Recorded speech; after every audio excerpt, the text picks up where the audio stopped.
Hey, listeners, have you ever wondered what you're missing on the Patreon? Let us ask you these questions. Do you like the Pre-Fixe? There's an extended version of it every week on the Patreon called the a la carte. Do you miss your favorite dead celebrities? We have a medium who comes on to talk to them on the Patreon. Are you an astrology buff? We have an astrologer who comes to the Patreon to read the celebrity stars. Do you want to hear what we edit out of the podcast? Then you can listen to our cutting room floor episodes on the Patreon. Do you ever wish we could fix you? Then listen to our all-tier advice episodes right now on the Patreon. And if you ever want to kiki with other listeners of this pod, come to one of our hilarious live Zoom spectaculars.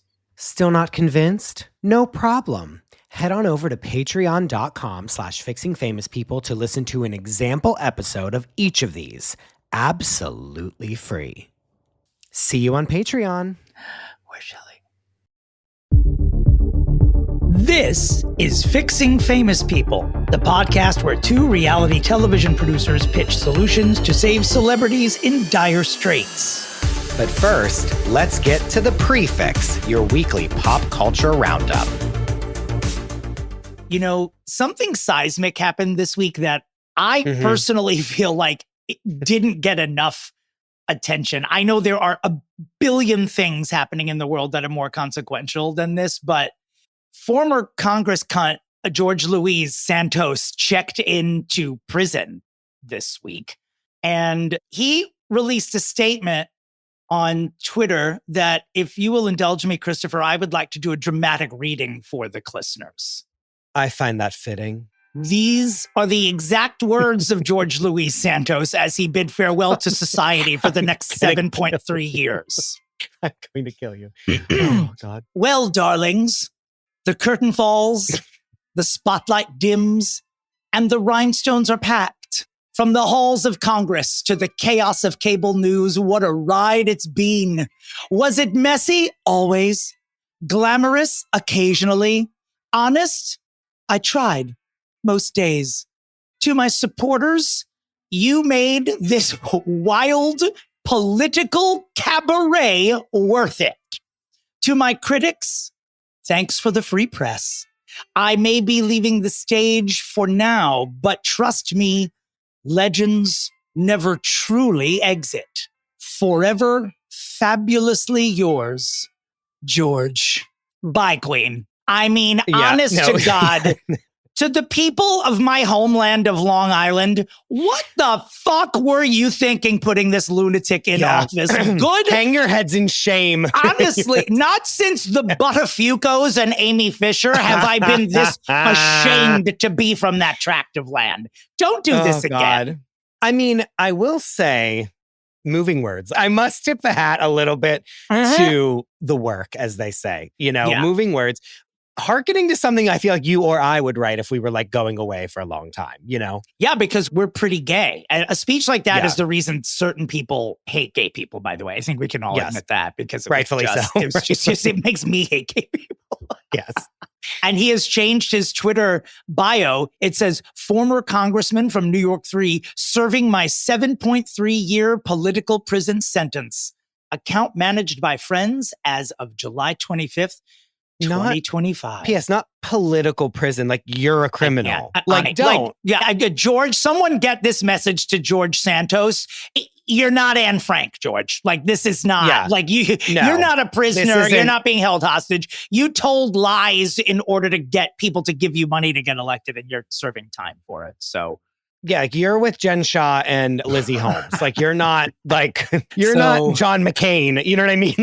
Now, I'm reading that he has requested solitary confinement. Like, he doesn't want to be released into Gen Pop. And to that, I say, bottoms up. I don't know. What about the prison talent show? How are you going to wait? Do you need to rehearse in private? Like, I don't get that strategy, but sure. I mean, he's probably terrified, because it is true. You know what I mean? Like, he has the biggest target of them all on his back. If you know what I mean, wink. Yeah. Right. But like, he really does have, that was an anal sex joke. But also too, like, I would be scared. I mean, anyone, as Amanda Knox herself told us in our interview with her, being famous in prison is never good. No.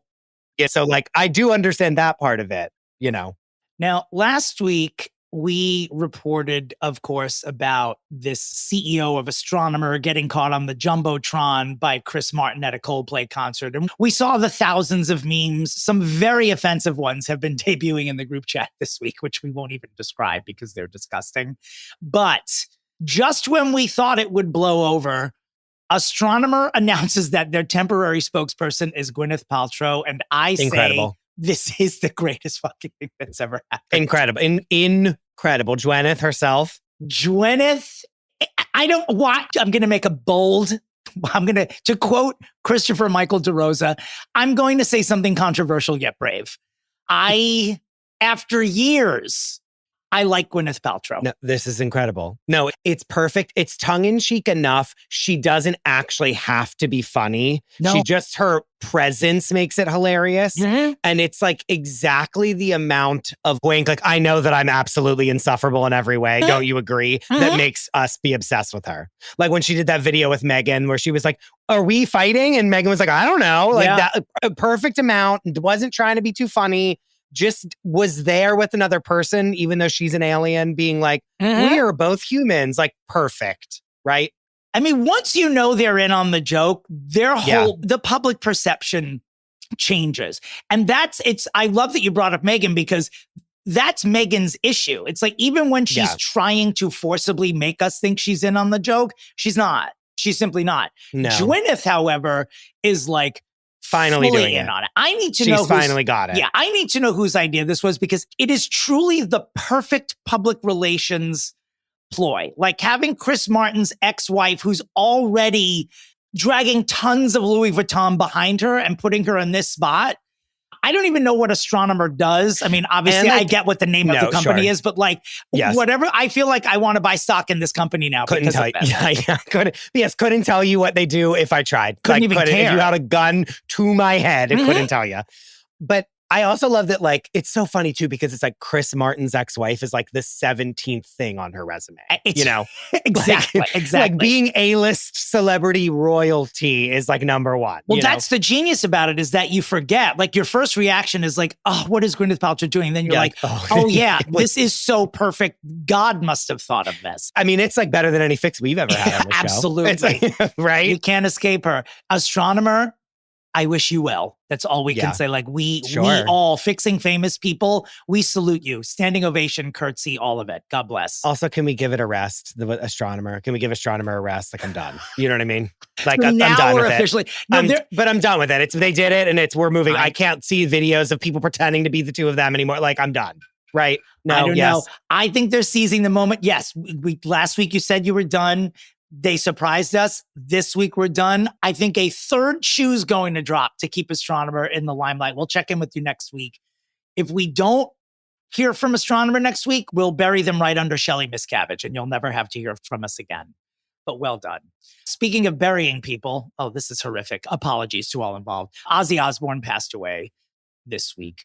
Quite a cultural milestone, particularly for what Chris and I occasionally do for a living. I mean, like they sort of, despite his long and illustrious music career, the Osbournes on MTV reshaped the genre of reality television.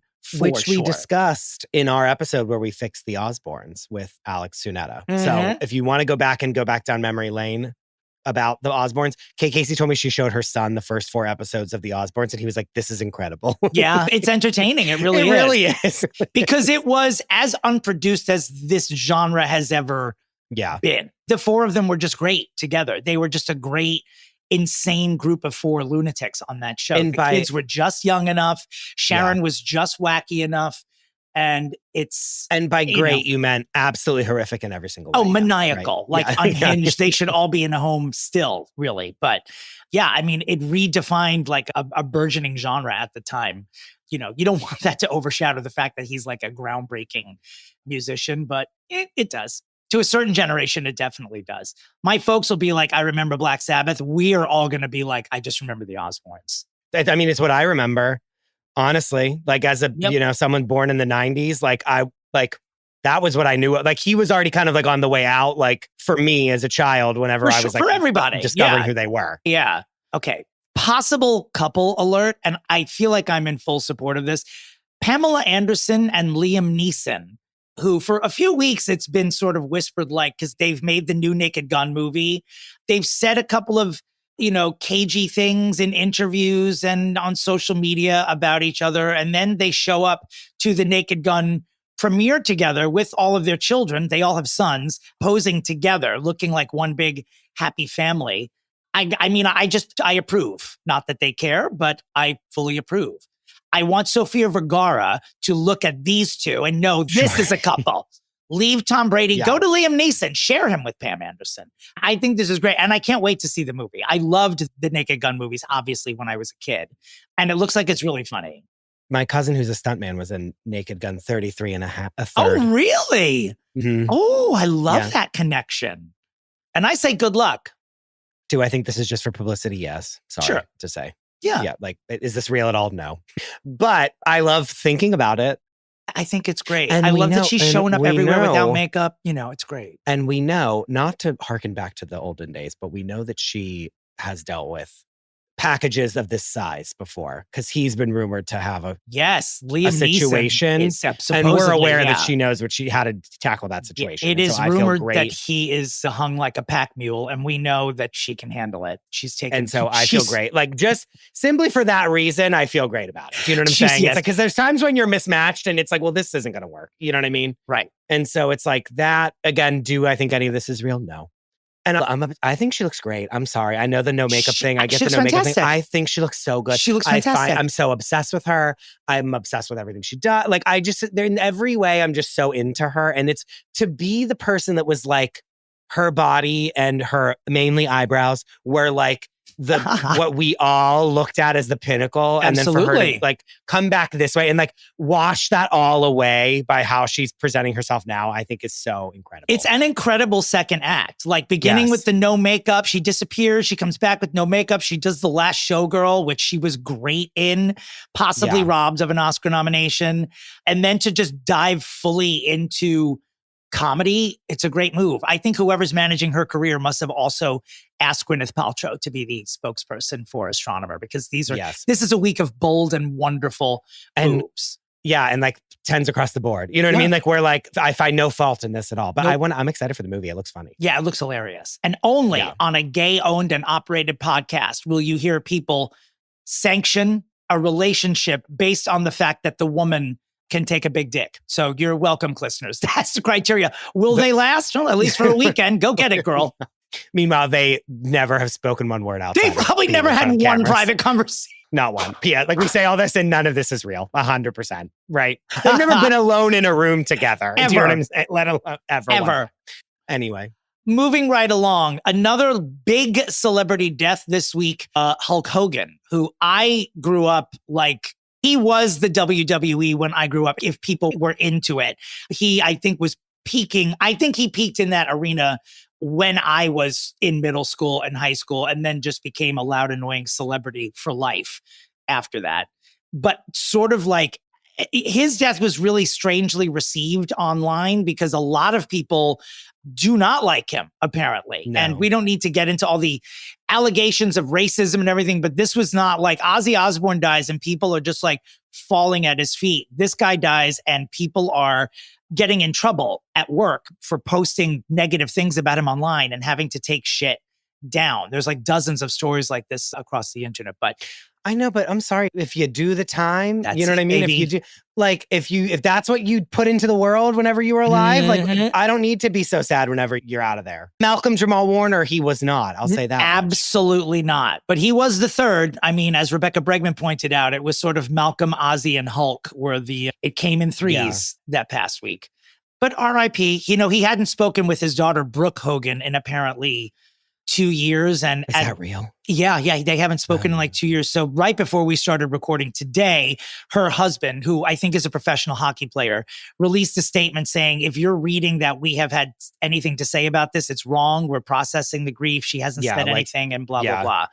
But I don't know. He got married in September of 2023. And apparently Brooke stopped talking to him right before then. So I don't know if there was a problem with his wife. Yeah, God only etc. knows what fucking gold digging bitch he probably fucking married. Sorry, that's so mean. Yeah. But I'm sorry to tell you, like God only knows what 25-year-old he married. And then Brooke was like, what on earth are you doing?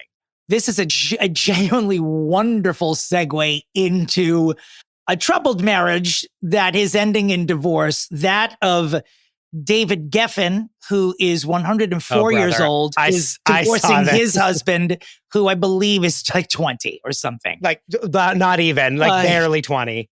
And part of my brand is that I do date younger people, but I don't date people who are 50 years younger than me, which of course would be a crime given my age. But so the ex-husband, whose name is Donovan Michaels, he's 32 and David Geffen is 82. It literally is 50 years old. I was like, and I'm like, no, that's real. That's what it is. So, as is to be expected, particularly in a May-December relationship with a billionaire, there is no prenup, which makes you think, is David Geffen all there? Like, what in the fuck is wrong with how? Yeah.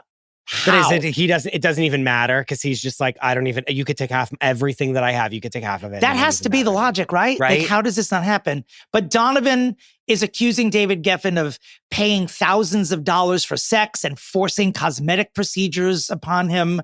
I'm not even going to read the article because I feel like we could just write it and be like at least 80% correct. Like, what'd you think was going to happen, David? I'm 0% shocked at all of it, at any of it. Or 0% shocked of any of it. Or sympathetic. I mean, he's going to clean up, obviously. Yeah. I mean, he's obviously putting all this out, correct or incorrect or sympathetic or not. Like, he's putting all this out because they're getting divorced. And he's like, these are like the reasons I need exponentially more money than I'm already going to get from this. The only thing I take issue with, Donovan, is like, find me a husband who's going to quote unquote force cosmetic procedures on me all day, baby. Sure, you don't have to twist my arm.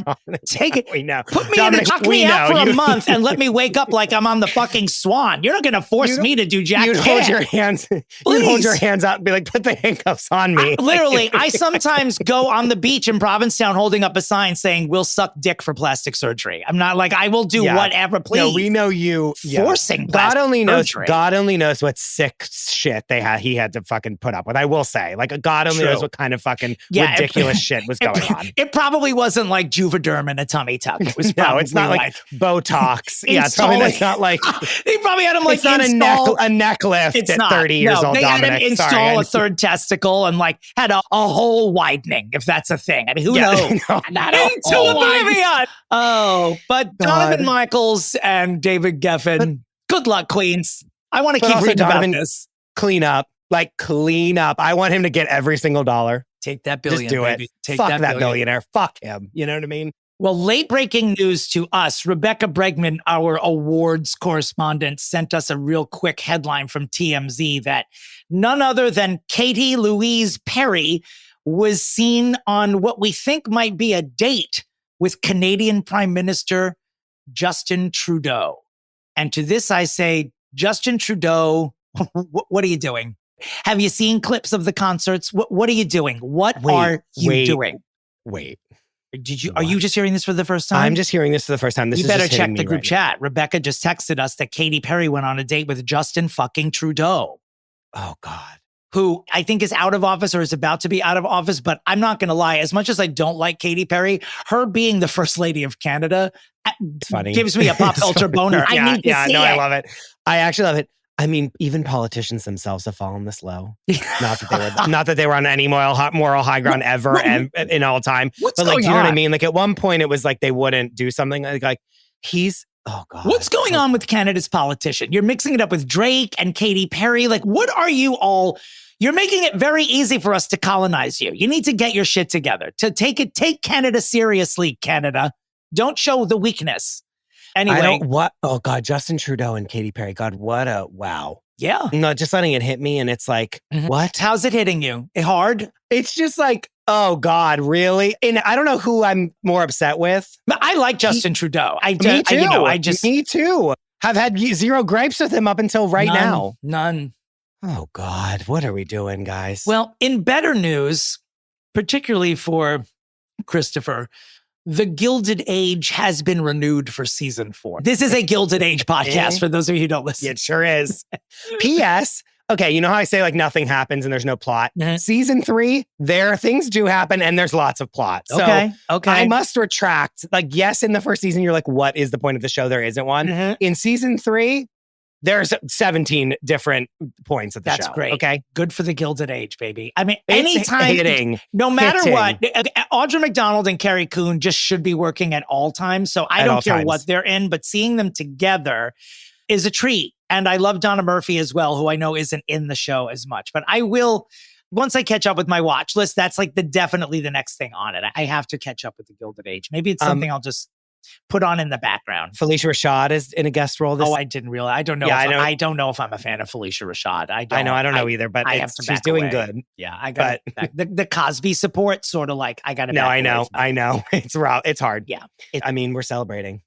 We're celebrating. Speaking of prepared statements, earlier this week, 50 Cent posted on the Instas the following statement: "Due to personal reasons, I'll be turning things up a fucking notch now." The internet and the group chats are rampant with what the fuck does this mean? And there is a small consensus about him working with Diddy. There are jokes about him working with R. Kelly, which I don't think is possible because he's in jail, but I don't understand. Maybe he settles his feud with Ye and they do something. Who knows? I'll be honest, I'm intrigued. I'm not a 50 Cent fan, but he's an expert shit stirrer for sure. So we'll have to see what happens here. But also for what, what's he going to do? I don't know. Has he done music since Indie Club, which I, banged through my CD Walkman in 2004, I believe? When was his last real album? It was a long time ago. I don't know. I really don't know. I know, but that one, the CD with where he was it was the one with the red background and it was the broken glass. Every song was so fucking good. For real. This is a sad follow-up, which we'll just keep it short, but the medical examiners have ruled that Anne Burrell's death was a suicide. How fucking sad. Just how fucking sad. I know you and other people that work in food television were not surprised by that result, but as someone who didn't, I only met her one time when she was on Long Island Medium. Just really sad. Yeah. You don't know what goes through people's heads. But I know that we were, there were a couple of people that were sort of insinuating that her husband had something to do with it. So it's nice that his name's been cleared, but still very sad. You just have to go on after that. It's sheesh. So RIP to Anne Burrell, and we'll move away from that story to something much more joyous. And I enjoy saying this sentence. I don't care how mean it sounds, but Jessica Simpson, Peter Pants on the Today Show. Welcome back, Jessica. Welcome the fuck back, baby. We need this right now in 2025. Yeah. I want Jessica Simpson next to go on CBS Mornings and take a dump on Gayle King's desk. I want this to go as far as fucking possible. I guess straight to the top. I want her vomiting on Good Morning America. I don't give. This is all over the person that's interviewing her. Just on George Stephanopoulos. Right? No, I'm so sorry. Remember I Love You Man, where he's trying to drink with what's his name, and then he just projectile vomits all over him. I'm talking about. Now, who was it that we spoke to who said that they think that this is a calculated, they're trying to rebrand Jessica Simpson as the chicken of the sea, Jessica Simpson, and put her out there. And we're saying but I don't like that. I don't. So the accusation that Jessica Simpson deliberately, what did I say? Pissed herself. Deliberately pissed herself. I just don't think that's true. No, not at all. That's true. Not even remotely. She's still cute, though. It's hard to not be a fan of hers, to be honest with you. To say something I say every single day, go piss, girl. Go piss, girl. Something I texted you 5 minutes ago. Go piss, literally girl. 5 minutes ago. And that I have been hearing the past 2 weeks from a number of people. I know that phrase has been around for a minute, but I feel like this summer it's making a resurgence. It's it's really come back. Maybe Jessica doing it is what put it in everyone's head. Go piss, girl. I can't. Oh, God, Jessica. Moving right along. Jamie Lee Louise Curtis has confirmed that the Murder, She Wrote reboot starring her is in the works and will hopefully debut next year. But that news drops at the same time that she gives an interview that she's a year away from leaving Hollywood for good because of the beauty standards and the cosmetic procedures that everyone is getting. In a nutshell, she feels like everyone looks like a freak now and that she's sort of feeling uncomfortable being a part of the business. Well, she's right. She's not wrong. 100% right. I must side with her because it is a fact. She has long been like a makeup-free, like, yes. I'll be a size 8, appear in a tube top on the cover of Shape Mag. Like, she's always been that queen. Yeah. Which is funny because it's like when you look back at the old things, like what was it, Saturday Night Fever, when she's like doing the aerobics dance and she's like as hot as possible, right? Is that Saturday Night Fever? No, it was the movie Perfect with John Travolta. With John Travolta, yeah. And they're like doing the like yoga, like what are they, like the jazzercise, and they're like doing like these pelvic motions that are like insinuating humping. Oh. And she's like so beautiful in it. And it's like, so it's like she was that. But then she was like, no, I'm just going to get this like spiky, like silver haircut that she's basically had my whole life. Yeah. And like, she's just done it. So I'll never forget seeing the Eddie Murphy movie Trading Places in the theater with my parents, and she famously took her top off, and that might have been the first time in my life that I actually said one of my signature phrases. Ooh, like I think that was actually it. Those were some. She's like,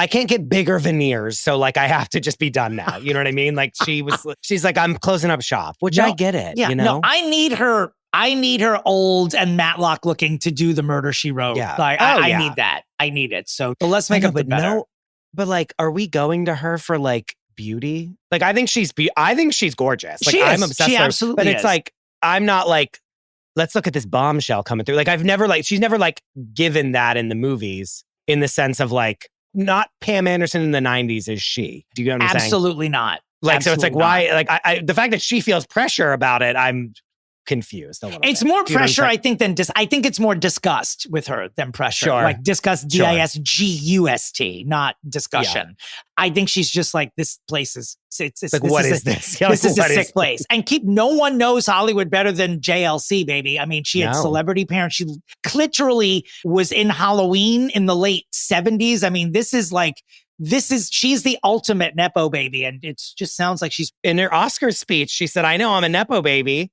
but my parents were actors and blah, blah, blah. Yeah. I think Murder, She Wrote being your last gig as an actress is the greatest, again, a week of great choices here. Well, P.S. We'll all watch every single episode and be like jizzing our pants over it. So then she'll be like, okay, I'll just do this for the rest of my life until I die. Mm-hmm. And then that's it. And then we're good to, like quitting acting, sure, until the show is like a humongous hit. And then she just does it for the next 10 years. It's so very closely aligned with Kathy Bates doing Matlock, because she has also said like, this is the last job I'm going to have. I feel like every time I look at Kathy Bates in an interview, she's just like, I really thought this was going to be a year and I'd be done. Now I'm nominated for an Emmy. When will this end? I really feel that she feels that way. I think Kathy Bates just wants to rest now. And now she can. God. Because she owns CBS. No. It's like their hottest, it's their hottest property. She can't leave it. She also can't, what's she going to do? Get away from that paycheck? No. You know what I mean? Like, just whatever you do, not force Kathy Bates down that Jennifer Hudson hallway from hell ever again. Just leave her on set at Matlock and don't let her even do interviews. She's too good for that. She's too good for all Why of does us. she need to do interviews for? She doesn't. She's going to win that Emmy though. I mean, it's definitely hers to lose. She fucking better. Speaking of legends, there's been a lot of controversy about the Kennedy Center since Donald Trump was elected. We're not going to get too political here, but they had a changing of the guard, and what they're programming there is a lot different than what they programmed a year ago. Liza Minnelli, believe it or not, has never received the Kennedy Center honor, which is the list, they give it to 5 people every year for the past billion years. She's never received one. Whatever the chatter has been, this was the year that everyone thinks that she's going to be receiving the award. And the press has reached out to her representatives to say, if she does get it, now that there's a new regime, will she accept it? And Liza herself hasn't said anything, but her representatives have said that she will turn it down because she doesn't like what's happening with the Kennedy Center, which this week in 2 separate developments is, first it was going to be renamed the Melania Trump Center. And just a few days ago, a congressman introduced a bill to rename it the Donald Trump Center. But from what I understand, there's a federal law that says the Kennedy Center can't be renamed, but I don't know that we're living in a time where federal laws are actually a thing. So we'll see. We'll see how that goes down. Name it the Jamie Lee Curtis Center or something. Anything to have anyone talk about anything other than Jeffrey Epstein. Honestly. Who's Jeffrey Epstein? I've heard nothing about it. I don't know who that is.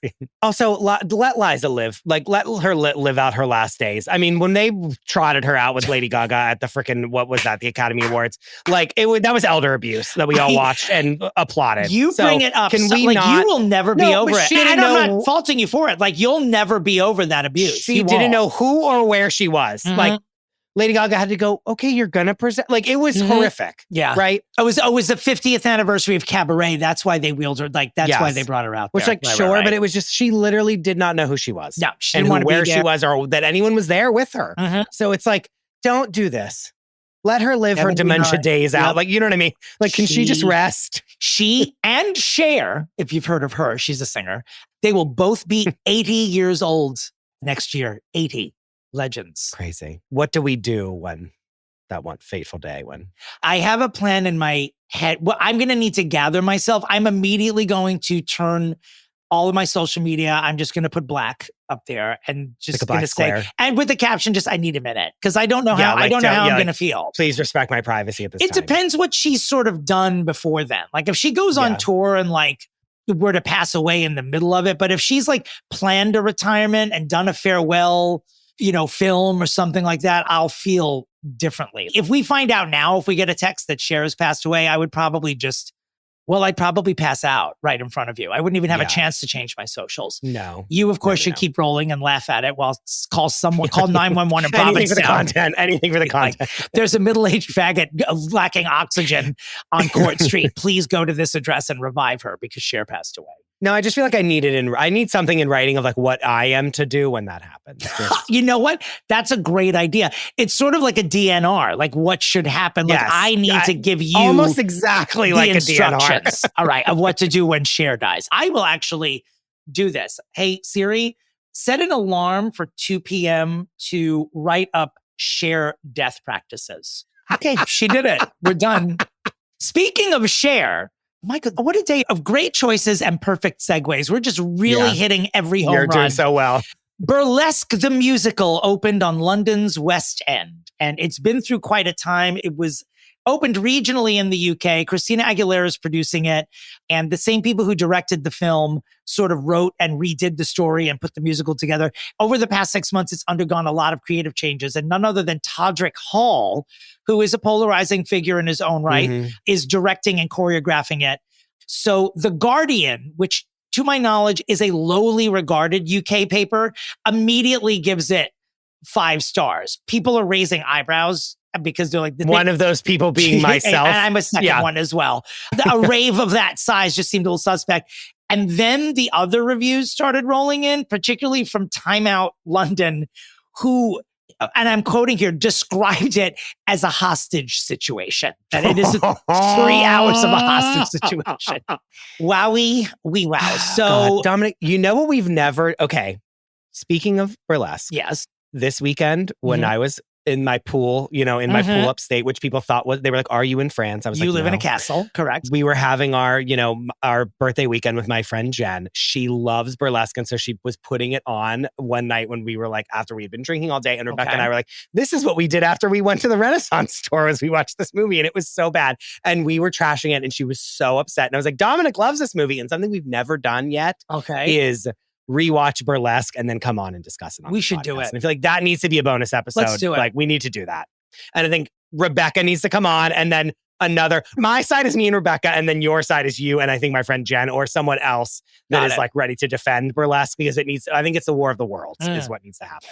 Yeah, I mean, I love it in a way where this is not Lawrence of Arabia. Like, I love it the way that I love one of the other great films of all time, The House of Gucci, where it's like I can just keep watching it and know a series of unbelievably preposterous choices and plot holes. But I could fall asleep to it every night. Sex scenes. Whatever. Yeah. So Todrick Hall, and it really is sort of, Todrick sort of fell out of favor with the gay community when a rumor was started a couple of years ago that he didn't pay the dancers on his tour. He vehemently denies that was the case. He then appeared on remember that short-lived series with Brad Goreski, The A-Gays, or of West Hollywood or something like that. Yeah, and it was it was like called the real best friends of WeHo or something like that. Yeah. And it was so poorly received. Like, it was why we fixed MTV. It was like our second episode ever. Yeah. Anywho. So he has come now on socials and he's just posting screenshot after screenshot of like the horrible shit that people are saying to him. I'm sure it's terrible. Including like an old lady bunny clip where she's pretending to do a news broadcast and she goes, in other horrible news, Todrick Hall is still alive. And he, I know, it seems over the line, but that's what Bunny does.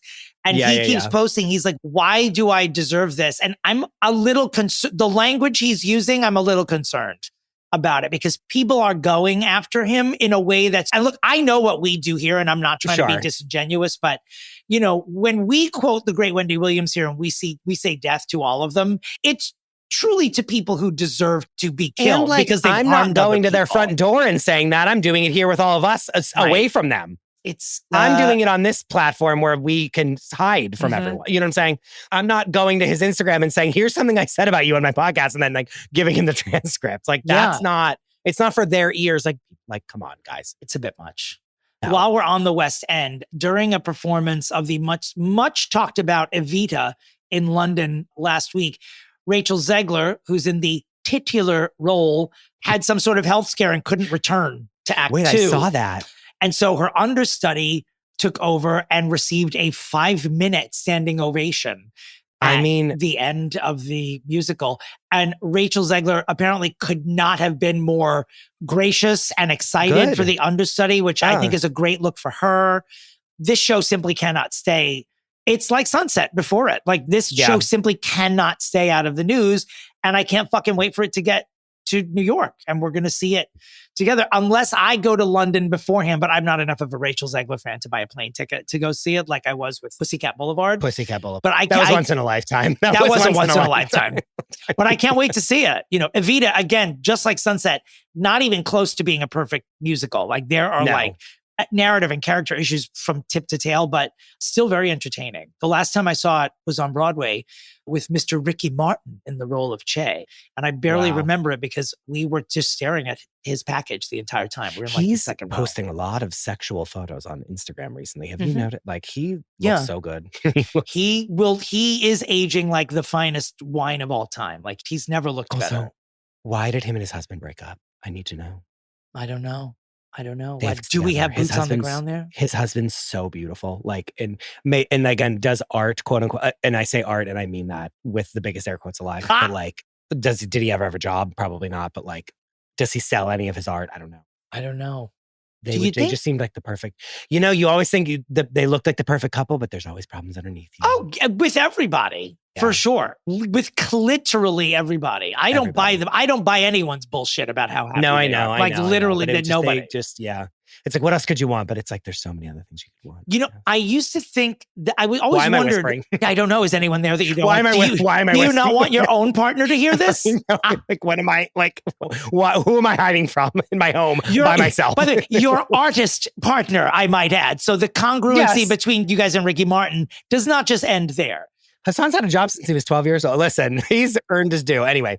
I always used to wonder if Ricky Martin hated Bad Bunny because Ricky Martin was like the poster child for Puerto Rico. And then Bad Bunny was like, hold my beer and became literally Jesus Christ. But there's a song that they're on together. Highly recommend. They're both on it together and it's a great song. I don't understand a single word of it, but I will dance in the nude to this song if asked. Ricky Martin is how when Beyonce like shines her light on someone and is like, you're worth me doing a song with you. Like with Shakira or with Lady Gaga or like even when she was like on like Me Hent, you know what I mean? With like, he's like that too, where like he had a song with Maluma that was like so good that made Maluma become like a bigger star. And like, I like that it's like, here, I'm going to like throw my name, which is like a household name forever into. Does that make sense? Yeah, absolutely. Well, since you've said her name, we will close this week's Pre-Fixe with all the wars going on in the world.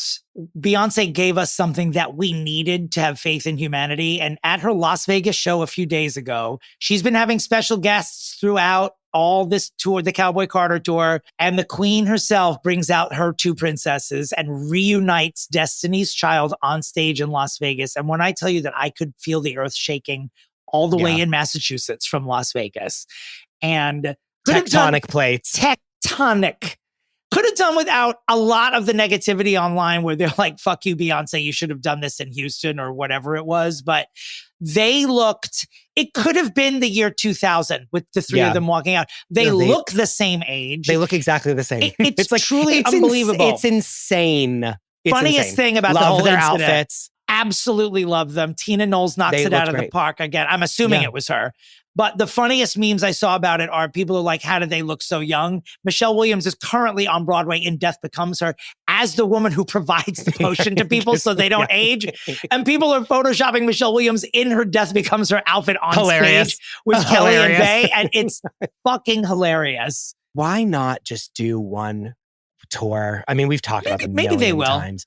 Why not? The good news is they can. With the three? Like they proved they can here. Like they walk out to Lose My Breath, which is the ultimate runway song forever, by the way. Used to be my MySpace song. Before you could make a song in your MySpace, I had to code it into my page.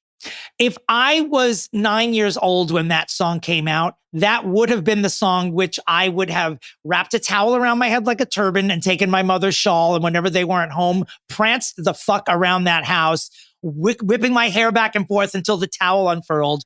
As it happened, I wasn't born late enough for that. So the song I did that to was Enough is Enough with Barbra Streisand and Donna Summer. Tracks perfectly. And that was the day I became gay.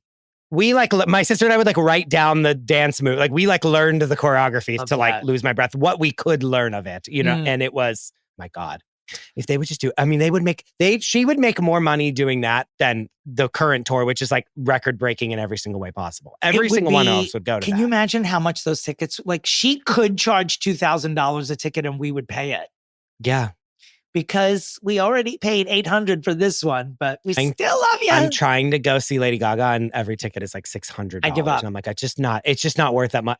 I love her to death, and truly, I'm not paying $600 for on principle, not paying $600. Yeah, that's that's my car insurance. It's a car payment. It's bigger than a car payment.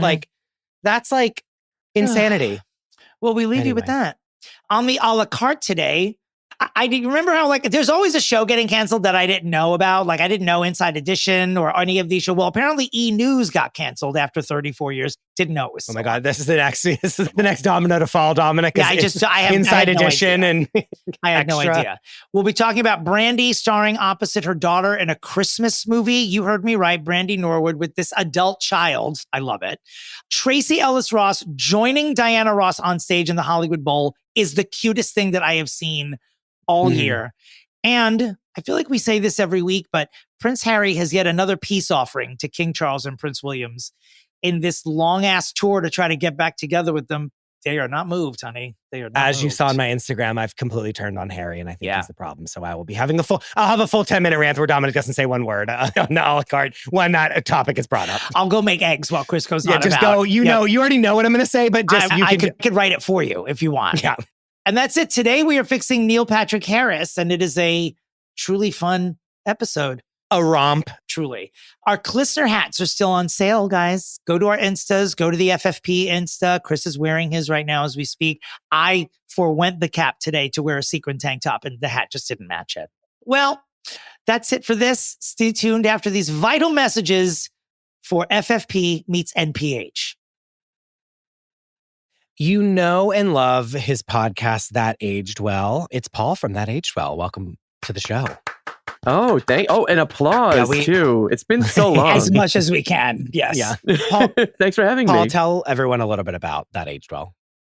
Oh yeah, That Aged Well is a podcast I do with my great friend Erica. We watch movies mostly from the 80s and 90s, sometimes older, sometimes a little newer, and we just talk about how they've aged. And, sometimes you get a nice surprise and sometimes you get a not so nice good, surprise, some bad, depending on the movie. Yeah. Yeah. You take the good, you take the bad, and there you have the facts of life. Yeah. So, and, lots of dick jokes, all of that stuff. And Dominic's listening. Seriously.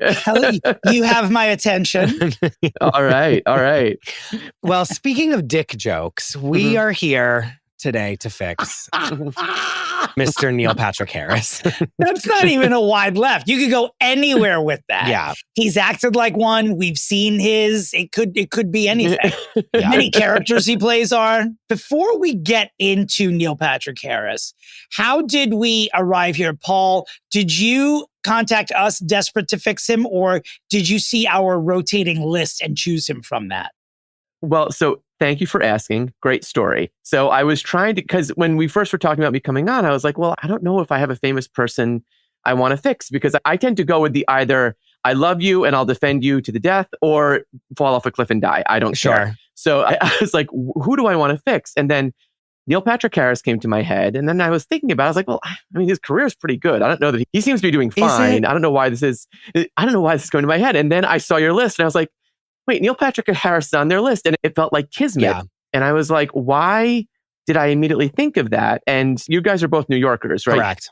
The last time I saw Neil Patrick Harris, he was doing a play, which I don't know if you heard of, called Shit Meat Fan. Right. Mm-hmm. Yeah. And I saw that, unfortunately, the day after the 2024 presidential election. I don't know why I got tickets to a play that day, but that was my fault. That's not on anyone. And it was truly the worst thing I've ever seen. And it was with my husband and my co-host Erica. And in the middle of it, we all three of us got the church giggles at how bad this play was. And it genuinely wasn't his fault. It was his agent's fault for allowing him to say yes to this play. And it was him, it was Deborah Messing, it was Jane Krakowski, it was Constance Wu. It was like a whole... Oh, don't do this to Jane Krakowski. Cast. Terrible. Yeah, truly. She... innocent in all of this. Thank God. Thank God. Deborah Messing currently speeding towards being featured on your show if she hasn't been already. She's been on the list forever. We're just waiting for we're waiting for someone brave enough to tackle her. Right. Yeah. And I was like, wow, I think that's why he came to my head. Because like, why are you doing this? You are better than this show. And then he had that show Uncoupled on Showtime. That's the thing. Is he better than this show? Because I don't know. I don't know. I feel like my argument is like anymore. Like 10 years ago, absolutely. 2025, Neil Patrick Harris. Yeah. But then you arrive at the speed bump that is the drag queen dinner party show. Remember that one from last year? Oh, that was weird. Litigated disaster. Yeah. That was one that I started watching and stopped. It was so It wasn't weird. good. And so, the amount of talented people on that show from the world of drag, it was like, how did that show miss? How did they it appeared when I watched that show that straight people who'd never seen drag before produced it and gave all the notes. It was everyone on that show was stifled from doing what the fuck it is that makes them famous and wonderful. It was so bizarre. Murray Hill not being funny is not on Murray Hill. Weird. No, it's not. It's not. But before we get too deep, we have a little conundrum this week, which I believe I have solved. At this point in the broadcast, Paul, we play the middle name game where we ask our guest and Christopher to guess the middle name of the person we're fixing. Algernon. The conundrum, however, is that... Yes, beautiful guess. Yeah. Yes, we all, which is actually a little more, it feels better than Patrick, honestly, but we all know his middle name. So when that happens, we try to go adjacent. So I took a bit of a left turn here. You may remember from a couple of years back, NPH was appearing as Hedwig on stage. Mayim Bialik went to see the show and did not give a standing ovation at the end of it. And it was a controversy that NPH actually bitched about on social media. This went on for days, maybe even weeks, where it was just, how did I miss he couldn't that? believe that she didn't join the standing ovation. So we have decided, well, really, I have decided to have Mayim Bialik be this week's victim of the middle name game. Here are the hints that we give. Mayim Bialik is 49 years of age. She was born in San Diego, California in December of 1975.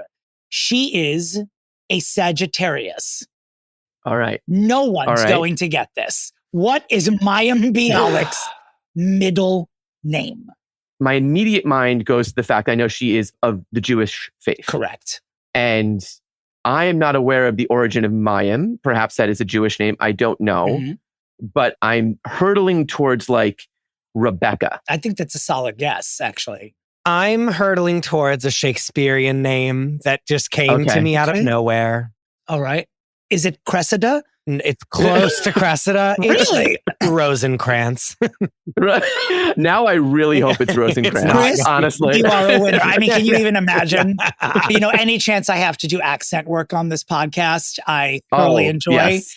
Mayim Haya Bialik. Jesus Christ on a cross. My backup guess was Ruchel. So wait, that was Jackie Hoffman's character on Difficult People as well. I unfortunately had that in my head, I think, because I'm a gay of a certain age from Will and Grace. That was Grace's middle name. Your bar mitzvah name, about Ruchel. that. That's right. I forgot about that. I think that's where that's in my head from. Oh my God. Well, here we are with Neil Patrick Harris. He is 52 years old, a Virgo born in June in Albuquerque, New Mexico. So he's just a tiny bit younger than I.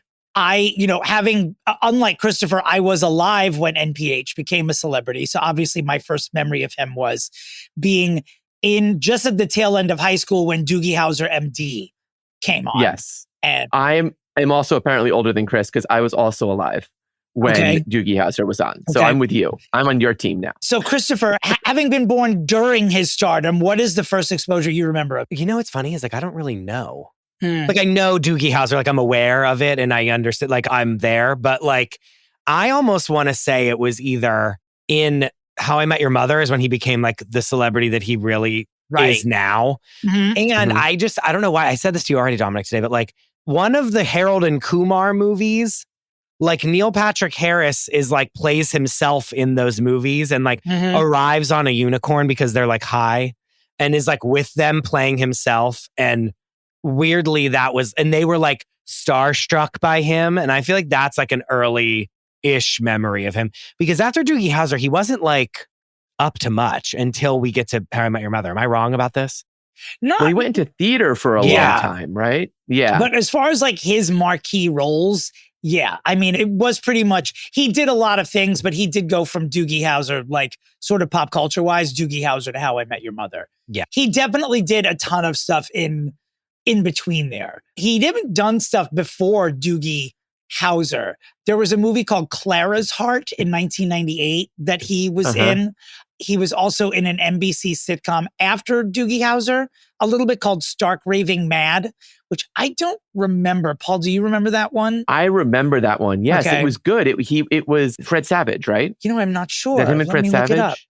No, Tony Shalhoub, Neil Patrick Harris, no Fred Savage.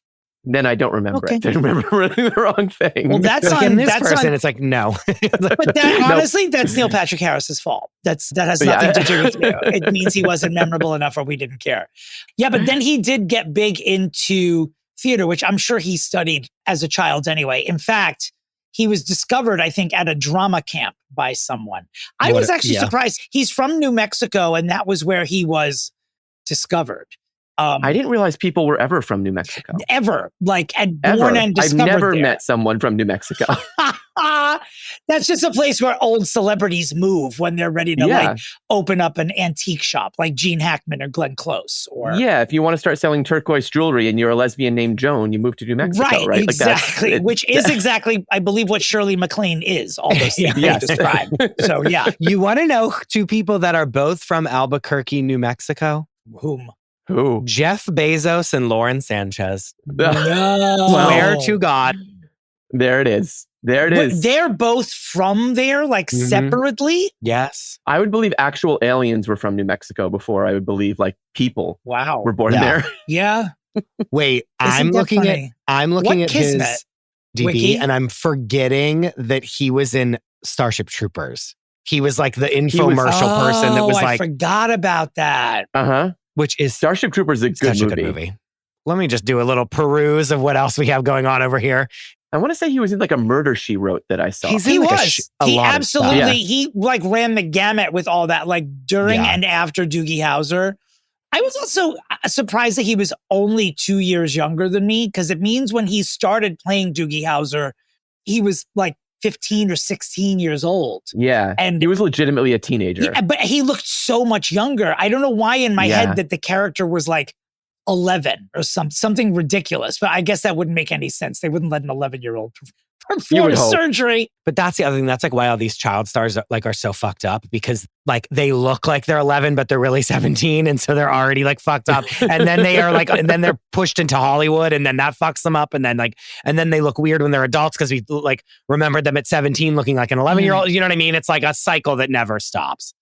I gotta say, in my opinion, he's avoided a lot of that curse. Like he's a problematic individual, which we're going to get to in a minute. But as far as like the typical, like the potholes that child stars fall into, he has avoided a lot of that. And I don't mind saying that I think a lot of that is that he's a genuinely talented person. And I think when you also have theater in your quiver, that also, I feel like that tends to help people who would fall down that rabbit hole. Like I think if you're actually talented and you have that community of people behind you, it's just somehow different. Well, because you can't fake it with theater, right? Like you don't get a second take. So you can't be a mess and success. Just watch Valley of the Dolls. You can't be a mess and successfully perform in theater. So like, I think that he's had his shit together, and like he kind of left Hollywood for 10-ish years to maybe like become a human being and an adult, and did like Rent and did like Sweeney Todd and all of that stuff out in LA and various. And then he reemerged. I think Harold and Kumar was actually what brought him back to my consciousness. It was like a James Van Der Beek in Don't Trust the Bee. He was playing a version of himself. He's in like The Simpsons in 1991. Like when he's Doogie Howser, he's working. He's in a show called Blossom in 1991. He was in Blossom? That's why he was so furious at Mayim, because they're supposed to be friends. Why didn't she get up? And also possibly why he's gay. Yeah, sure. He was in an episode of Roseanne. Well, then why didn't it happen to Joey Lawrence? They aimed the gun at the wrong person. I want Joey to be gay. He's in an episode of Quantum Leap. He's in an episode of Murder, She Wrote. He's in an episode made the rounds.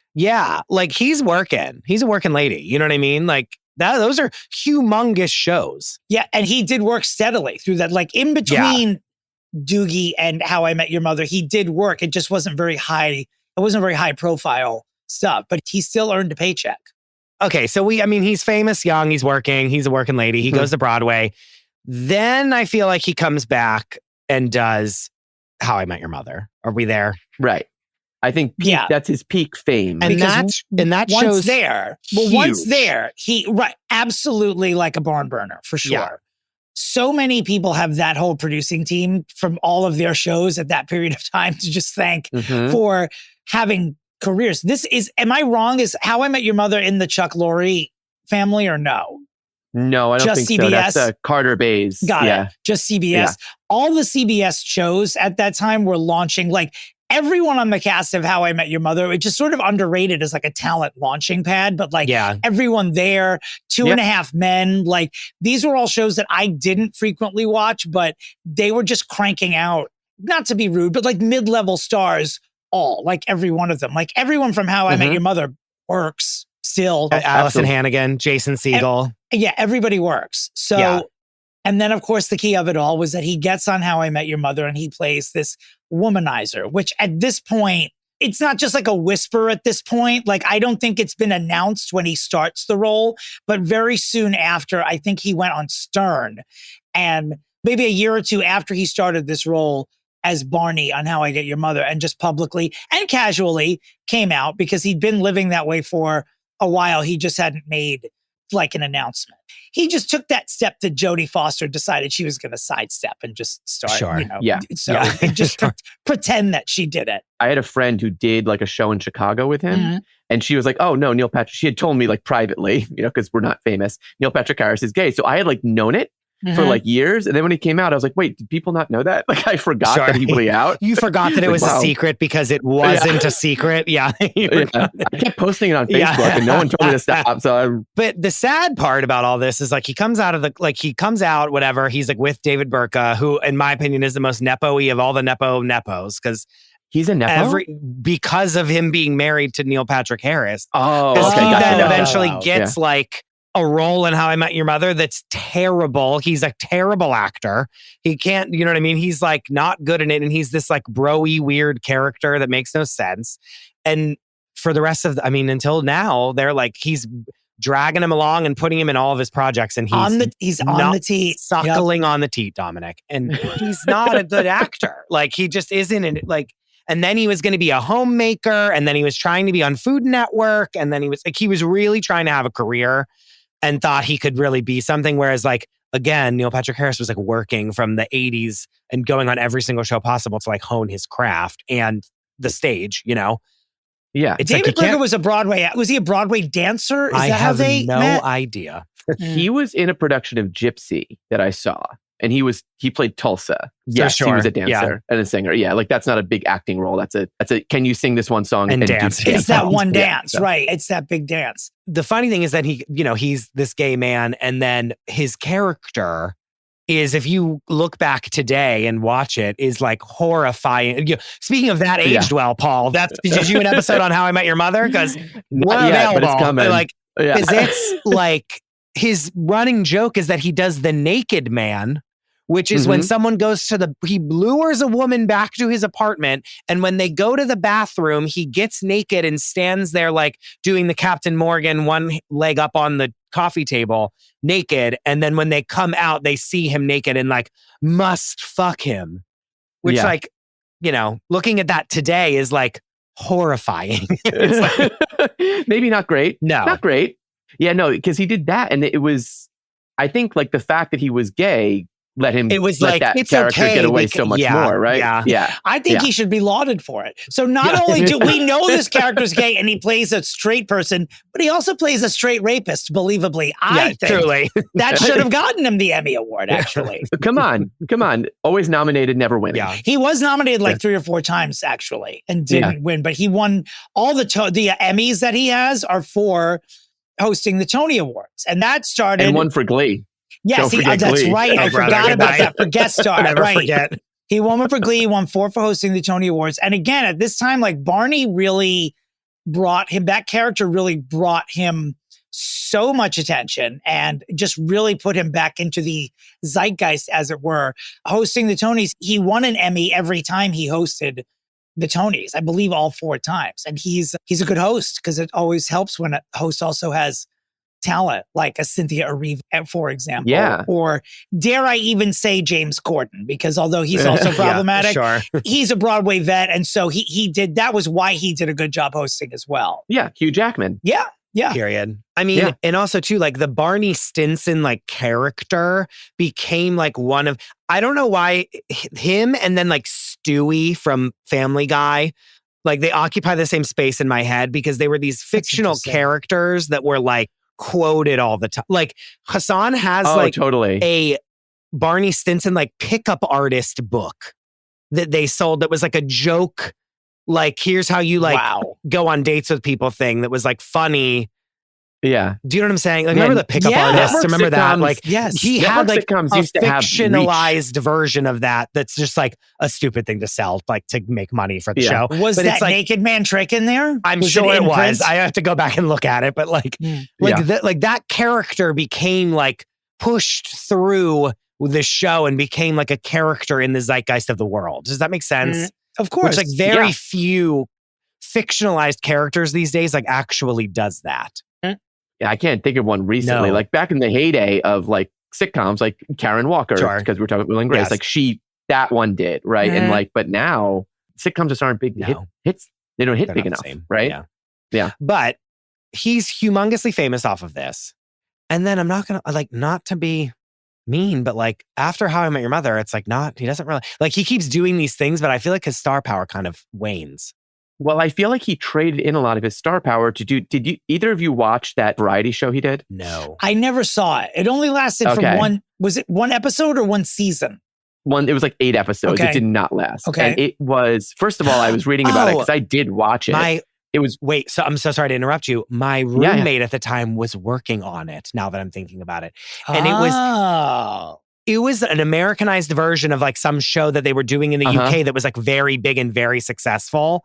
And they like thought it was similar to like American Idol, how it was UK pop idol. They brought it here and it became the biggest television show to ever exist for like an entire decade. And they thought that was going to be the next one of these that was like, oh, this is huge in the UK. It's going to be incredible in America. And it like didn't. It just didn't work. It was co-hosted by Nicole Scherzinger, for one thing, which I found out when I looked at the Wikipedia page today. Did not remember Tony winner for Pussycat Boulevard. We speak about her weekly on this show. You're looking right at the biggest fan of hers in the world, and it's not me, okay? Is what I'm telling right now. Good to know. I'll tread carefully. I don't remember you can her on the show at all. I don't care about her personally. Yeah, please.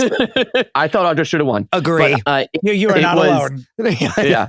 All of his theater kid energy, which I feel like is put to such good use as a Tony host, is now like in your face for an hour on NBC. And look, I can take a lot of theater kid energy. I was a theater kid. I can accept a lot of it. But by the end of the show, I was like, shut up. Like you're annoying. Stop talking.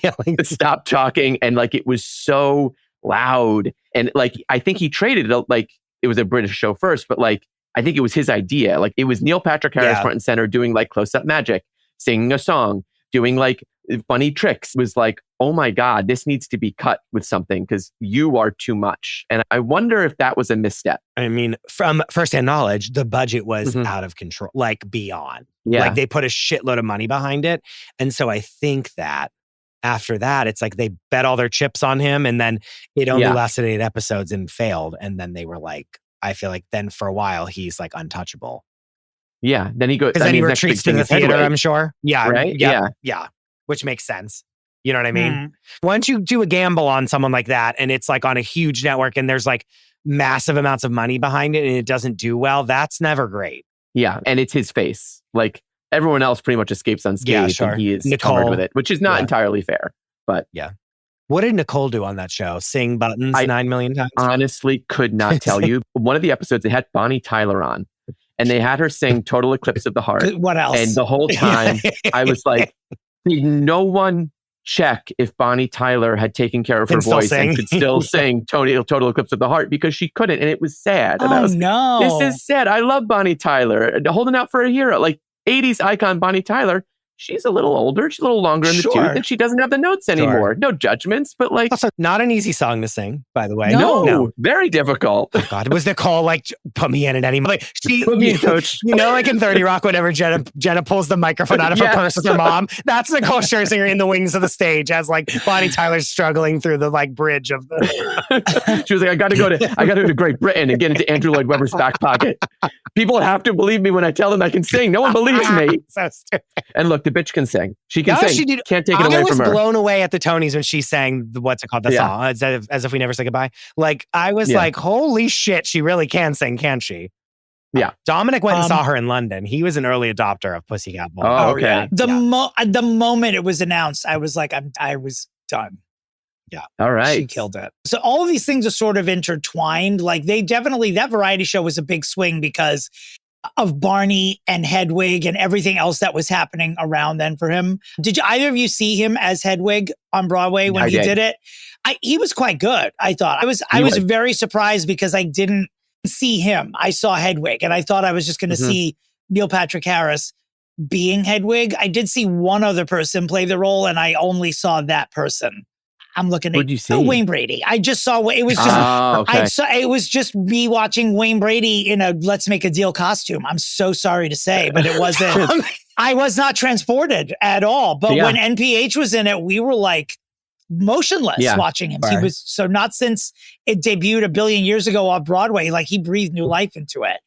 I went to see it again when John Cameron Mitchell did it, and that was incredible. When I think of it, do it. When I think of it, I think of John Cameron Mitchell, right? Sure. Then he did, and I'd forgotten about this, but because I feel like it was during or right before COVID when he appeared in the Netflix version of Lemony Snicket's A Series of Unfortunate Events. Yes. I did watch the first season of it. I did not watch the second, but my ex and I watched every episode of it. He was really enjoyable, mildly annoying, but I think that was the character's fault. Because he plays like the stepdad mean Count guy, Olaf. right? Yeah, he plays Count Olaf. So, but he was great in it. Like he has chops. He's super talented. So then we arrive here and it's like, what's the problem with Neil Patrick Harris? Why is he ever on this list? Well, dear listeners, let's just start listing reasons why he's on this list. Now, I'd forgotten about this incident until last night when Chris's partner Hassan and Chris brought up what's referred to as the Amy Winehouse cake, which is actually an Amy Winehouse meat platter, where he and David Burka hosted a Halloween party 4 months after Amy Winehouse passed away. And of all people, Jesse Tyler Ferguson's husband posted on the socials a photo of the Amy Winehouse meat platter. And it is, I don't know where the meat is on it or if it's made of meat or whatever, but the photograph is basically of like, it's a corpse. I mean, it's a rotting corpse with a mouth wide open and a black wig. And it is, even for people who like jokes that are in poor taste, it's terrible. It's truly because it was so soon after she died. And they're all fucking at a celebrity-packed Halloween party. P.S. 80% of the people in that room probably have substance abuse issues. Sure. And so it was quickly deleted, but the backlash to it was swift and severe, as they say. Yes. And apparently the like Gen Z and alphas are like finding out about that. Like it's now resurfacing. I'm like, do they even know who Neil Patrick Harris is? Like, does he even have a career? And they're like, what the fuck? Like, and they're like flipping out about it. Of course they are. Yeah. Who is the celebrity that could have died and you could have done that 4 months afterwards? I'm feeling like you could do it with Queen Elizabeth II because she had a great life. She's 96. Sure. Yeah. And she's so high above, like, she never hurted for anything in her life. You know what I mean? Exactly. Amy Winehouse was like addicted to drugs, died too soon, and was like extremely talented, and everyone in her life treated her like absolute dog shit, including her piece of shit father. Death to him, by the way. Do you know what I mean? Like that documentary is the most heartbreaking thing you've ever watched in your life because you're like, every single human being alive that is there supposed to be protecting her is hastening her death. So that's like the part of it. But like, again, Queen Elizabeth II, that's an easy one because you're like, this fucking Rush bitch. Limbaugh. Yeah. Rush Limbaugh's great. Pat Robertson. I have a list. All of those. I have a meat platter list on my phone just for this. It's a living document. I just know never to invite the Tyler Fergusons to my Halloween party because I don't want my cover blown. Yeah. But when you really think about it, it is like, that's one, so gross and terrible. But then two, it's like this like peek into the behind the curtain of like what these celebrities are really like. Do you know what I mean? Where he's supposed to be this nice guy, like that's this like cheerful, like everyone loves him. And even like, even homophobic people are obsessed with him, like kind of a guy. And then to see that he's this like mean bitch, like doing that is like gross. Do you guys remember the Rachel Bloom incident at the Tonys? Go for it. You just took the next item right out of my mouth. Go for it. I don't remember this. I had forgotten it until we were just talking about this. Yeah. And so she was like the host backstage on a year when he was not hosting. Correct. And so every time it was cutting to commercial, it would cut to her. And her job was to be excited about the people coming up and to be like theater kid energy, basically. And she's Rachel Bloom, right? Like so next she's great. up, it's like this person, she's like, I can't wait. Like, right? Yeah, Rachel Bloom is very talented. She is also the most annoying Glee character come to life. That is her, that's her thing. And she's wonderful. And I don't want to shit on her, but like, you either like that or you don't. But go ahead, Paul. I'm sorry. Yeah, so he, I think, tweets at that point, whatever, like, who is this woman on the commercial bumpers for the Tonys? Like, it says something to the fact like she's annoying or something like that. And she, which I will always love her for, tweeted back, actually, we've met. My husband worked on How I Met Your Mother. We met multiple times. Slam. And I was like, wow, that shuts you up. Dakota Johnson and Ellen. Dakota Johnson and Ellen is one of the best things, most incredible things of all time. Yeah. The insult itself, I have the tweet up, was very, it was so pointed and in like a subtle, more malicious way than if he had just been like, oh, she's terrible. He wrote, who is the woman in the top hat backstage at the Tony Awards? Gideon, who is their child, by the way, their young child. Gideon remarked that she says like and oh my God a lot. I'm confused. Fuck you. Confused about that. And again, that's like, peeking behind the curtain of like, here's this nice and then it's like, oh, the meanest thing ever. Also, don't say anything. Yeah. You can always say nothing. When you know how hard the job, and look, this is an entire podcast just based on the two loud opinions of people. And like, I'm not telling people, but when you've had the job, like as recently as the year before, don't come on and start shitting on the people that took. Now, she was the backstage correspondent, but he knows how difficult that is. We talk very frequently on this podcast about how hard hosting is and how deceptively hard it is. Don't do that. Like just a shitty, really the definition of shitty, just a shitty. And you're punching down. 100%. 100%. Like if it was James Corden and you thought James Corden was doing a shitty job, rip him then apart. You can punch it. Crucify him live on television. Then you'll be and then you're good to go. It doesn't even matter. You know what I mean? Honestly, that's fun. Their tweets back and forth, I would pay money. You know what I mean? Great. Roast him like a waitress at Balthazar. That's what we all say. Just go for it. But that's rough. By the way, when she wrote back to him, I'm a big fan of yours. My husband wrote How I Met Your Mother for 5 years. He responded, indeed, well said. Thanks for the reminder. How was backstage? Like trying to, in front of the 8 billion people on Twitter, make up words like, no, Queen, we saw what you wrote. Yeah, I know you did last summer, bitch. Yeah. And this is the other thing is that it's like, don't do that when, again, you have so many things that we can knock you for. You know what I mean? Like there's something about the David Burka of it all that to me is so funny because it's like, we've like let that slip for a million years of like him trying to make his husband just as famous as him and it never working and it being appalling and terrible. Do you know what I mean? Like I wanted Rachel Bloom to tweet back and be like, yeah, do you think your husband should be doing this job? Guess what? He couldn't ever. You know what I mean? Like something like that. Like just because don't do that. Soon after that, he had recounted about Mayim not giving him a standing ovation. And apparently the two of them apparently didn't speak for a long time. But according to Mayim Bialik, like a long time after he said he forgave her and sent her flowers. She doesn't have to stand up for you. Oh, That's not a requirement. Also, she's a lunatic. So, like, I'm sure she didn't stand up for you. You know what I mean? She's like off the motherfucking deep end, by the way. Yeah. So, like, I'm sure God only knows. Like, they like literally couldn't give her a job on Jeopardy because they were like, this woman is like an anti-vax psychopath. They were like, do you know what I mean? So they were like, simply can't put her on television. So, and also, she helped by not being good at the job. Yeah, so sure. Ken Jennings was really good at it. She was also not. That. And clearly Ken Jennings was going to be the next host of the fucking show. Please. Come on. Anywho, she's a lunatic, so who cares? But also, like, again, like, don't get in a stupid fight about this. What? Why would you tweet that? Like, does it actually matter to you that much? If it matters to you that much and you have Mayim Bialik's phone number, you can text her and be like, bitch, you didn't stand up for me. What the fuck? Do you understand how many people in my life are like, your podcast is so funny. And I go, do you listen to it? And they go, no. I just see the things that you put on social media. And I'm like, okay. So am I going to like tweet that? Like, do you know what I mean? Like, am I supposed to go tweet that about every person in my family that says that to me? No. But it is this sort of recurring theme with him that he wants to be like a bitchy queen. Yeah. About other people in his industry. You know, if we're counting Amy Winehouse as that, obviously. But like, it just like keeps going after public people and thinks it's funny that he does until he gets called out on it. Do we think he has like child star brain in a way that we haven't perceived yet, where it's like he doesn't understand social media? No, I think he's just a bitchy gay guy is what I think. I think he's a bitchy WeHo gay guy. Yeah. I forgot. I told Chris this morning, I'd forgotten. I don't have a single memory of him hosting the Academy Awards in 2015. Like, I do not recall at all that he hosted them. And by the look on your face, you didn't remember either. Yeah, no. I don't.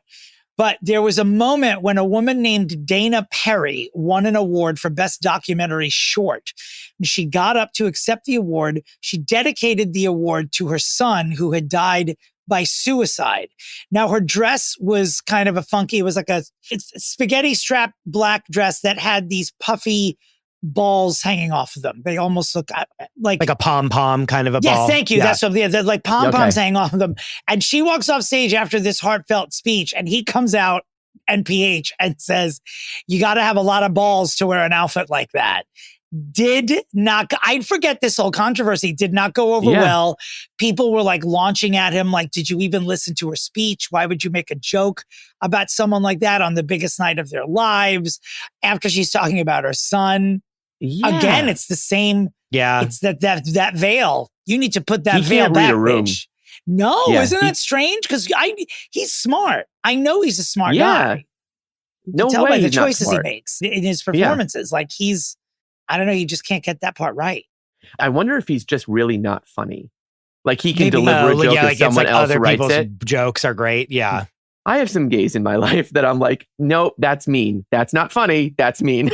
And they don't get the line and they're trying to perform this like gay bitchiness where I'm like, you have to land it. You have to land the plane or it doesn't work. And yeah. Don't please. That's a whole other. Don't get me started. Don't get me started. That's a whole other 10 hours of conversation. We can't even put a toe. I can't even dip a toe in that water, or Paul, you will sign off of here and be like, send me a cease and desist is what will happen. But then honestly, he kind of does, Dominic, some of our pitches, like things that we would pitch for him to do, like drag me to dinner. And then also like that Uncoupled show that he tried to do on Netflix that was going to be this like very R-rated version of him where he's like fucking dudes and like he's like because he gets like I didn't watch one single solitary frame of it, but like he's like gets divorced like later in his life and then he's like back on the dating scene and he's like, how do I date? It's like it's been so long and I'm so rich and my friends are all like so horrified by my like dating habits, right? Or isn't like Retta in it? Yes, and I remember it being well received, I think. Like, I don't think it was panned. Like, it didn't burn the house down, but I think they liked it. I only saw one episode of it. I watched it. It was fine. It was the woman from Martin. Sheena Arnold? Oh my God. Or Tisha Campbell? No, the other one. Tisha Campbell? Tisha Campbell. Okay. Tisha Campbell was in it, and she was great. And like some of the episodes where Brooks Eshmanskis was in it, he was great. So like, it was like trying to gel into something, and then it only had like 8 episodes. But that's, and they didn't pick up a second season of it, did they? Yeah, so I was like, it could have gone somewhere. I think it was like a B. It was. Sure. Why can't we get a good gay sitcom? Mid-Century Modern also was not it. Yeah, that was the Nathan Lane one. That was like. I'm ready, Dominic. I don't know how you feel, but I'm not sure. I'm really not sure. Only because everything I'm coming up with, he's already done. Yeah. He has dipped his toe in every pie in imaginable. Like he's done everything. So it's like, how do you typically, I can't remember who I said this with once, but at one point I was like, you just need to go away for 5 years and then maybe come back. But I'm still praying on it while you pitch. So I've pulled up to the arena. Are we here? We're here. Neil Patrick Harris. Rosencrantz. Right. Rosencrantz, Patrick Harris. I don't want to do, normally I'd be like, he should do a docuseries following his life and doing a memoir, doing all this stuff where he looks back on all the work that he's done, blah, blah, blah. I don't want any of that. I want him to put himself to the side of this. And I definitely want him to put his husband to the side of it because he fucking annoys me. So if you couldn't tell by now, and I don't know why, and it's literally completely unwarranted, but he's annoying to me. No, I thought you loved him. Wait, you don't like David Burtka? Sure? But what I want is for him to start getting loud on the internet about the fact that they're still casting straight people in gay roles. I don't know why this is my idea, but I feel like if he would start that kind of a thing, and be like, I'm here and like, here's 7 million other people that are so talented that like, you're not casting as these people, but instead trying to still in the year of our Lord 2025, like try to take a gay role and make it a straight person's vehicle for an Oscar or an Emmy. Like, why don't you have any of these? And if he could like have a list of people that are great that he's like promoting to be put in roles. And again, this is all frivolous and means nothing, but like seeing him reach the ladder down to others and pull them up. That could help him. I actually really think would be very and like he can be annoying and bitchy about it, but it's like for good for once. Does that make sense? Like he can use his annoying powers for good. Yeah, that Wicked does make sense. Good. And exactly. And Wicked for good. If he did that, and it doesn't even need to like be a campaign, but like he could go like back on Howard Stern and talk about like, and I almost want him like airing stories of like someone like calling him a faggot in like the casting room or something. Like I don't even know if this is real or if this even ever happened to him, but like just things where like he's been like, I don't know. I don't even know what this is, but like I want him just getting loud. Well, I do feel like you're saying, like, I want you to start using your powers to lift up the community. Yes, like, you've had a pretty good life. You've gotten, look, I'm sure there was a lot of struggle coming out. I'm not trying to, take that away from him or anything. But, like, you were a child star. You escaped the worst of that, from what we can tell. You were accepted by the theater community. You are now one of the biggest working gay stars, I would say. Like, maybe not the top, like Kristen Stewart exists, right? Wow. But he's up there. Kristen Stewart does exist. And like what you said, like lower the ladder down and help the community. And then we'll start to forget all of like the really bitchy things that you've also said to be like, we can move past that. You've atoned. Yeah. That's my pitch. It's you just want 7 Hail Marys. Being annoying on the internet about representation is what I think my pitch is. Okay. And that's it. Okay. I've got it. But even the look on your face makes me excited. I had it before Paul's last speech, and I thought he was going to blow my idea about 30 seconds ago, but you did not. I didn't blow you. You did not blow me or my idea. We are not in the same room. You don't know what I can do. I do not have a VR headset with me here, so this will be one-sided. Given what he needs to do to rehab his image, I think he is the perfect candidate to host what I think is, we're still missing like the definitive child star documentary hosted by someone who made it out alive. So not only did he, we had, who's the Nickelodeon dude who got raked over the coals for his inappropriate behavior? Was it last year? Yeah.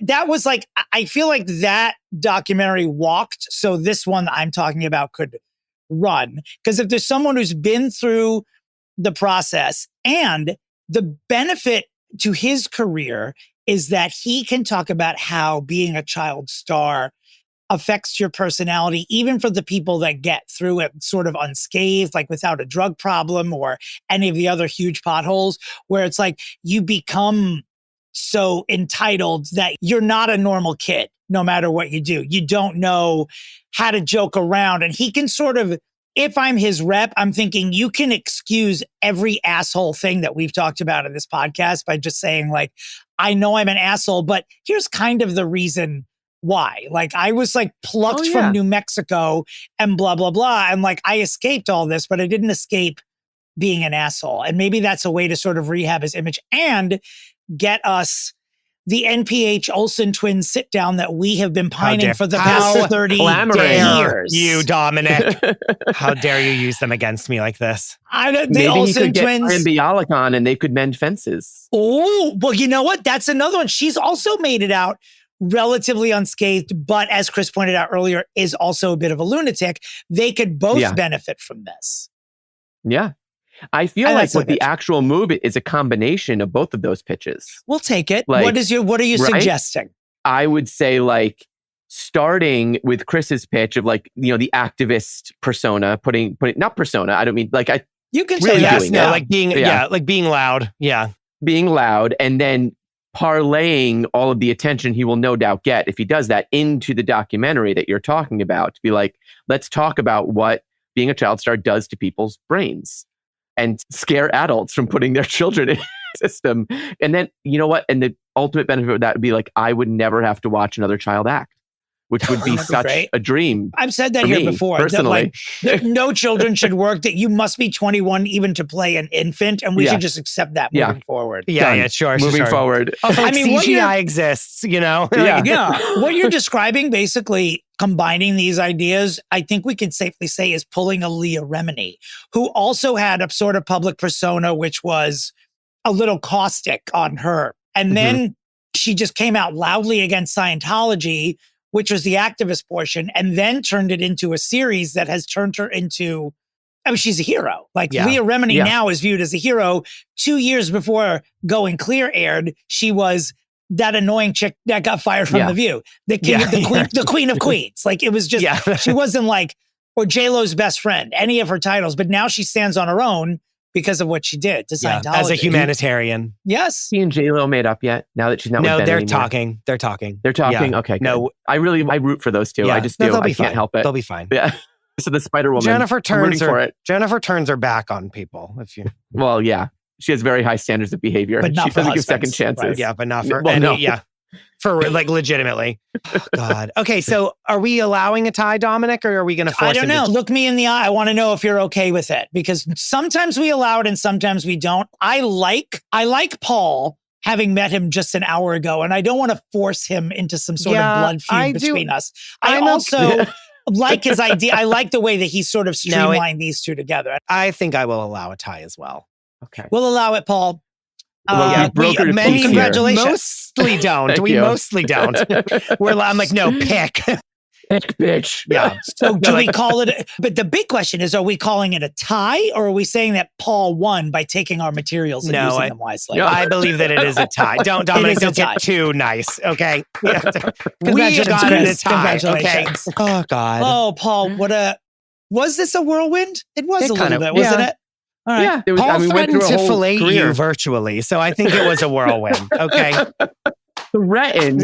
Offered. His words, not mine, Paul. It never felt like a hostage situation to me, Paul. I promise. It did not. Thank you. I appreciate that, Dominic. God. Paul, where can people find you online? That Age Well podcast. That's where all my stuff is. It's all, I don't keep a personal social media because I find it exhausting. So just look for the podcast. That's where you'll find me and all my opinions. Yeah, for real. Dominic, where can people find you? I'm at Dominic Pupa on Instagram. I am at Domentary on TikTok. And my website is domentary.com. And don't forget while you're on TikTok to look up Fixing Famous People Pod while you're there. Christopher, where can the listeners of our podcast find you on the World Wide Web? You can find me at the DeRosa. You can find the show at Fixing Famous People, and you can find the Patreon at patreon.com/fixingfamouspeople, where right now you can see one bonus episode for free. You don't even have to sign up. So if you want to hear us channel Whitney Houston's Ghost, you can. Hello. Okay. Paul, maybe you've heard of her. Yeah, I have heard of her, and I do want to hear that podcast. I will send it I'll send you the link. But you can also go to patreon.com/fixingfamouspeople and find it for yourself. Awesome. I wish you both well. And as always, where's Shelley? Goodbye.